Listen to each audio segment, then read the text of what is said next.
Bonjour à tous, on va voir dans ce petit diaporama commenté les raisons qui peuvent amener à changer un étrier de frein arrière. Ici c'est une 307 qui a 320 000 km de 2004 et déjà si vous comptez changer votre étrier, achetez le bon, vérifiez bien que vous avez donc, si vous avez un gauche, vous avez reçu la bonne pièce. Une erreur est toujours possible en toute situation. Donc voici la voiture et je m'en suis aperçu parce que quand on est arrêté à un feu qui est légèrement en pente, soit en avant ou soit légèrement en marche arrière, enfin en arrière, si vous lâchez le frein, normalement la voiture doit reculer ou avancer. Et d'ailleurs, on s'en aperçoit des fois en voyant les voitures devant soi. Elle lâche le frein et la voiture bouge un petit peu. Si la vôtre ne bouge pas, c'est pas normal. Là, sur la photo, l'inclinaison de la rue est très importante. Dès qu'il y a une petite inclinaison, une voiture en bon état doit suivre la pente. Alors, donc, si c'est pas le cas, on a ce qu'on appelle un freinage rémanent. Alors, ça peut venir de l'arrière, de l'avant, ça peut venir à chaud uniquement ou à froid uniquement, ça c'est plus rare. Et donc il faut trouver quelles roues avec un S sont concernées. Pour ça, il y a plusieurs possibilités. On peut, si on a vraiment un doute important, mais il faut faire attention, il faut mettre un peu de salive sur le bout de son doigt, essayer d'estimer la température des disques. Parce que quand une voiture roule sans freiner, les disques sont environ à 80 degrés. C'est important, hein. Donc c'est pour ça que je dis mettre un petit bout de salive, un peu de salive au bout de son doigt. Et approcher le disque. Et donc si ça fait pchit, vous avez compris, c'est que surtout si vous sentez une différence entre la droite et la gauche, c'est que c'est celui-ci. Mais sinon, bah, il faut lever les roues les unes après les autres pour trouver laquelle frotte. Donc je vais vous mettre une petite vidéo là qui dure quelques secondes, hein, qui montre comment doit tourner une roue quand tout se passe normalement. Voilà, donc ça veut dire que on doit pouvoir faire à la main un tour de roue sans trop forcer en lançant la roue à la main. Elle doit pouvoir tourner d'elle-même sur un tour. Si c'est pas le cas, ben c'est qu'il y a un problème. Évidemment, si vous faites le test, hein, vous vérifiez que vous êtes sans vitesse, si c'est l'avant ou sans frein à main, si c'est l'arrière, ça va sans dire. Donc, on va maintenant passer à l'opération, puisque ici, dans notre exemple, on a déterminé que c'était un problème sur le frein arrière gauche. Donc toujours en sécurité maximale, vous n'êtes pas sous la voiture, mais il peut toujours y avoir un risque, éviter les agglos, ça va sans dire. Toujours une chandelle, devant on met des cales pour que la voiture enfin, ne puisse pas bouger en aucune manière. Si vous avez des enfants qui sont autour de vous, enlevez les clés dans la voiture, on ne sait jamais. Allez, on passe à l'action. Donc le point le plus délicat, ça va être évidemment de dévisser la durite de frein. Donc avant de commencer quoi que ce soit, c'est ce qu'il faut faire en premier. Parce que si vous avez un problème à ce niveau-là, bah, soit les choses restent comme ça, et puis, ou alors soit vous avez fait une bêtise, tout est foiré, donc il faut changer. Après, ce tuyau-là, il fait environ 50 cm, et puis si vous refoirez, bah, il faut rechanger encore plus loin, etc. On parle d'une voiture qui a 20 ans, donc rien n'est gagné, hein. Donc j'utilise bien sûr une clé à tuyauter, une clé spéciale de 11 qui est renforcée, vous voyez, et qui est ouverte pour pouvoir passer. Ne prenez pas une clé plate ou une clé à œil passée à la disqueuse, ça c'est du bricolage, hein. Non, non. Si, moi c'était bien dur, hein. Sans cet outil-là, j'étais certain que je faisais des bêtises, hein. Alors on peut chauffer en plus, mais bon là j'ai réussi sans chauffer. Et puis j'ai mis de l'huile dégrippante, hein, évidemment, pour bien aider. Donc, et j'y suis allé, voilà, doucement de l'huile dégrippante à gogo, et puis doucement, euh, on va un petit peu, on dévisse, enfin on desserre, pardon, un petit peu, on revient, on redessert un peu plus, on revient. Je l'ai fait vraiment autant que de besoin. Et je me suis aperçu d'un souci, c'est que finalement, ce qu'on espère, c'est que l'élément qui est ici pivote, mais que le tuyau, lui, ne pivote pas.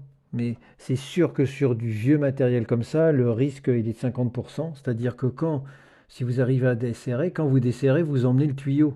Donc vous emmenez le tuyau en rotation aussi. Alors ça veut dire qu'il ne faut pas faire plus d'un quart de tour, hein. Sinon là, vous allez sectionner le tuyau ici, hein. Donc je vais vous montrer mon astuce ensuite. Bon, déjà, première étape, c'est terminé. J'ai réussi à débloquer d'un quart de tour maximum, maximum, d'un huitième presque. Je sais que je suis sur la bonne voie. Je passe à la suite. Donc ensuite, avec une clé de 13, bon, on pourrait utiliser autre chose hein, ici, hein. Une clé à œil de 13, et puis ici c'est du 15 plat, très plat. J'ai même dû, je crois, mettre un coup de meuleuse sur ma clé. Vous vérifiez, vous êtes en capacité de débloquer au niveau des colonnettes. Donc vous débloquez. Ça marche, j'ai réussi à débloquer les deux. Maintenant, je passe ici. Il faut que j'enlève le système de frein à main. Parce que donc sur ces étriers-là, il y a je vais pas dire deux pistons, quoi, mais il y a deux mécanismes en un. Il y a le système de freinage classique plus le système de frein à main. C'est pour ça que ça vieillit mal d'ailleurs. Donc ici avec une clé, quoi que ce soit, vous faites un appui et puis vous venez désolidariser ce petit élément-là. Ça c'est vraiment de la rigolade. Ce qui est plus délicat, c'est ce qui suit. Voilà.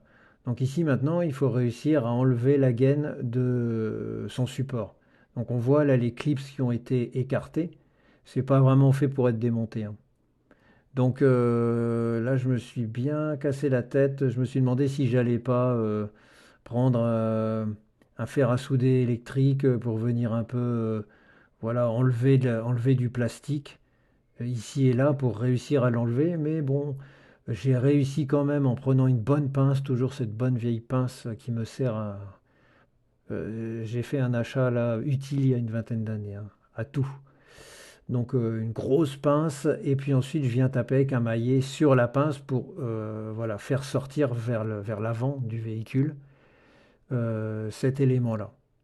Voilà, donc en tapant, j'ai réussi. Bon, tant mieux, une bonne chose de faite. Donc là, j'enlève les vis sur les colonnettes.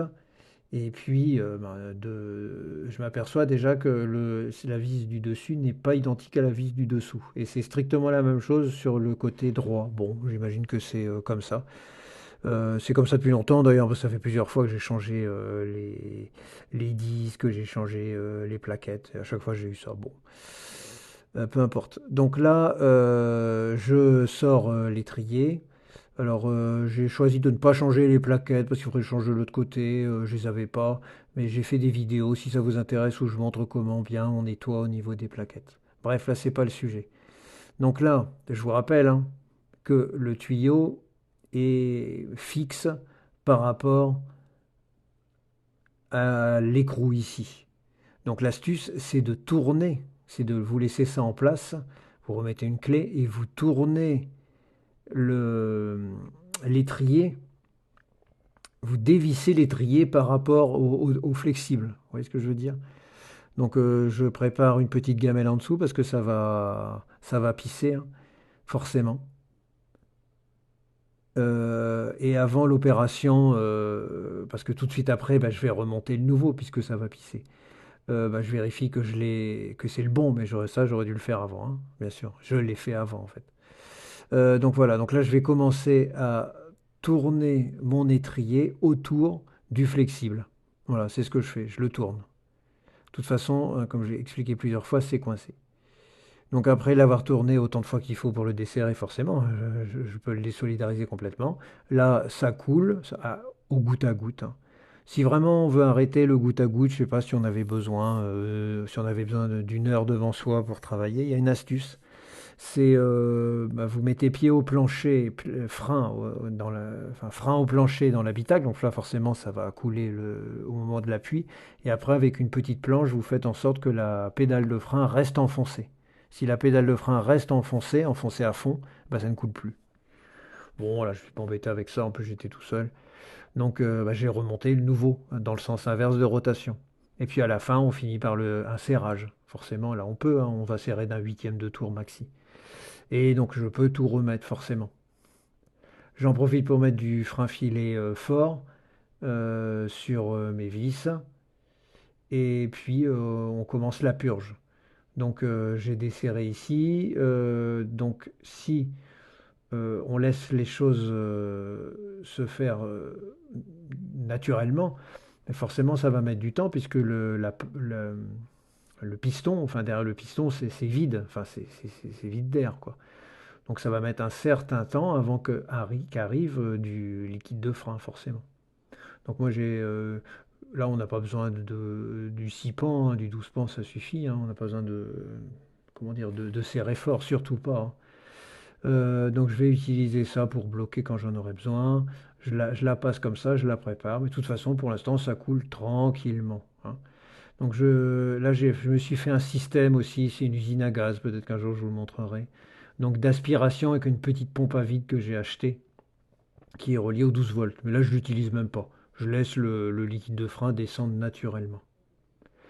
Donc côté habitacle, bah, j'appuie des bons coups vifs et je relâche tout doucement. Je le fais plusieurs fois. Donc ne touchez pas au frein à main à ce moment-là. Je ne vais pas expliquer le pourquoi de la chose, mais pour l'instant, on ne touche pas au frein à main. Donc bien sûr, hein, si vous faites ça plusieurs fois, attention, vous risquez de déjauger au niveau du réservoir de liquide de frein, hein. Donc là, moi je me suis mis une protection toujours, hein, parce que sinon le liquide de frein coule, on ne sait trop où dans l'habitacle, enfin dans l'habitacle. En compartiment moteur, c'est très corrosif. Donc toujours une protection, un journal, un bout de carton, quoi que ce soit. Et la preuve, hein, quand j'en ai remis, j'ai réussi à en mettre à côté. Et le but, c'est de l'amener au maximum, hein. Donc ça veut dire que vous dépassez le petit filtre qui est là. Et je continue jusqu'à temps que ce soit bien dur, c'est logique. Et là, à ce moment-là, je peux tirer plein de fois du frein à main pour ramener aussi comment dire, le système de frein à main au bon endroit. Donc tout doit être normal à cette étape. Je fais plusieurs coups de frein à main. Voilà. Et je vérifie que frein à main en bas, frein à main en bas, eh ben, à la main, je peux tourner mon disque et que frein à main serré, là, je ne peux pas le tourner. C'est tout à fait logique. On doit pouvoir tourner, il n'y a pas besoin du test de la roue tout le temps. On doit pouvoir tourner le disque à la main, forcément. Mais vous pouvez faire le test de la roue si vous voulez, comme je l'ai montré. Bon, là, il est évident que mes plaquettes sera changées et peut-être même le disque en lui-même. Donc ensuite, bah, je retire le frein à main pour faire un montage final de la roue. Puis là, bon, je fais mon dernier test, bien sûr, hein, de rotation. Et puis j'en profite pour vérifier s'il y a du jeu de roulement en essayant de la bouger droite-gauche, au bas, etc. Ben, j'espère que cette petite vidéo, enfin ce diaporama commenté vous a intéressé. Vous avez vu que c'est quand même une opération délicate parce qu'il y a un risque, je dirais d'environ 10%, d'être embêté et de ne pas pouvoir débloquer la fameuse vis du tuyau de frein et soit de faire des bêtises et la voiture sera immobilisée plus longtemps que prévu parce qu'il faudra racheter un bout de tuyau, etc. Ou soit bah, vous allez foirer l'écrou et puis bon, bah, ça en restera là pour le coup. Mais bon, c'était nécessaire puisque j'avais un freinage rémanent et ça c'est embêtant. D'ailleurs, ça m'a largement, je pense, usé mes plaquettes et abîmé le disque, sans compter que ça devait largement euh, déséquilibrer mon freinage. Ce qu'un contrôle technique ne verra pas forcément puisque lui, il fait le test, comment dire, le véhicule, il n'a pas beaucoup roulé, donc il n'y a pas de différence de température entre la roue droite et la roue gauche. Bien, à bientôt.